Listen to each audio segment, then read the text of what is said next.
Madame, Monsieur, bonsoir. Voici les titres que nous allons développer. C'est dans ce contexte que le pape est en visite en Arménie. Coincé entre les immeubles, cette minuscule église est l'un des symboles de la foi en Arménie.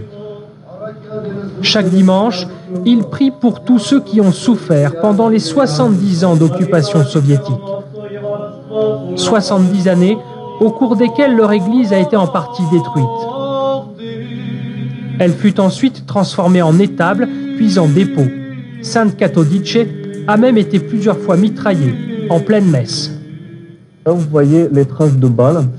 Ce sont les communistes qui ont voulu torturer l'église parce qu'en 1937, les communistes russes, arméniennes et tout, ils voulaient détruire toutes les églises à Yerevan. C'est comme s'ils tuaient nos pères. On regarde, on voit, on sent comment les communistes torturaient les gens. Maltraitée par les soviétiques, entourée de pays musulmans, l'église apostolique arménienne fait tout pour relancer la foi.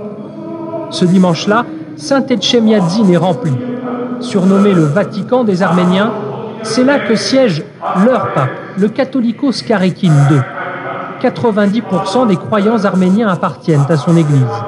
Pour ce pays, toujours en conflit avec l'Azerbaïdjan musulman, la foi est plus que jamais essentielle. Ce n'est donc sûrement pas le moment de freiner le prosélytisme. Nous rénovons les églises qui ont été saccagées et nous essayons d'en construire de nouvelles. Vous savez, en Arménie, il y a des centaines de villages qui n'ont jamais eu d'église. Nous avons encore beaucoup à faire pour propager la foi. Depuis 5 ans, la plus grande cathédrale d'Arménie est en construction, 200 millions de francs financés par la diaspora. Elle sera bénie par Jean-Paul II lors de sa visite, une bénédiction pour la renaissance de la foi chrétienne, largement minoritaire en Asie centrale. Voilà.